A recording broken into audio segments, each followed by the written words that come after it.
നമസ്കാരം, news prime മലയാളത്തിലേക്ക് സ്വാഗതം. ഇന്ത്യ മുന്നണിയെ ഏറ്റവും ശക്തമായി വിപുലപ്പെടുത്തുന്നതിൽ സഖ്യകക്ഷികളുടെ പങ്ക് സ്തുത്യർഹം തന്നെയാണ്.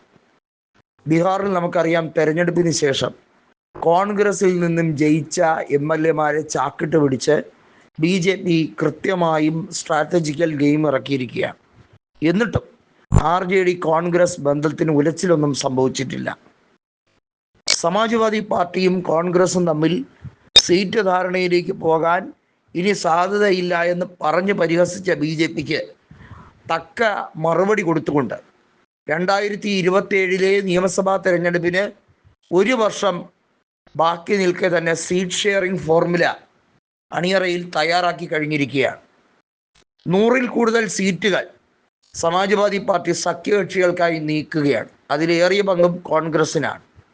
കോൺഗ്രസിന് 90 മുതൽ 95 സീറ്റുകൾ വരെ സമാജ്വാദി പാർട്ടി വാഗ്ദാനം ചെയ്തിട്ടുണ്ട്. കഴിഞ്ഞ ലോക്സഭാ തെരഞ്ഞെടുപ്പിൽ കോൺഗ്രസിന് 17 സീറ്റുകളാണ് സമാജ്വാദി പാർട്ടി സഖ്യത്തിൻ്റെ ഭാഗമായി വാഗ്ദാനം ചെയ്തത്.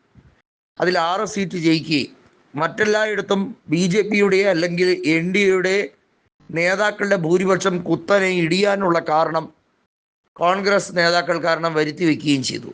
ഉദാഹരണത്തിന് വാരണാസിയിൽ നരേന്ദ്രമോദിയുടെ ഭൂരിപക്ഷം 1/3 കുറയ്ക്കാൻ കോൺഗ്രസ് സ്ഥാനാർത്ഥിയായ അജയ് റായ്ക്ക് കഴിഞ്ഞു എന്നത് ഉപരി നിരവധിയായ സാഹചര്യങ്ങൾ സൃഷ്ടിക്കപ്പെട്ടിരുന്നു.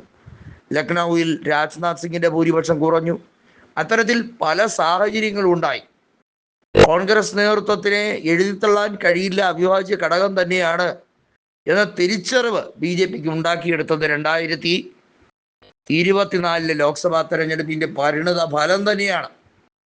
ഇന്ത്യ മുന്നണിയെ മാറ്റണമോ, പഴയ UPA യുണൈറ്റഡ് പ്രോഗ്രസീവ് അലയൻസിനെ തിരിച്ചു കൊണ്ടുവരണമോ എന്ന ചർച്ചയൊക്കെ അണിയറയിൽ കൊടുമ്പിരി കൊണ്ടിരിക്കുമ്പോഴും മധ്യ മേഖലയിലും ഹിന്ദി ഹൃദയഭൂമിയിലും കോൺഗ്രസിനെ എഴുതിത്തള്ളാൻ കഴിയില്ല.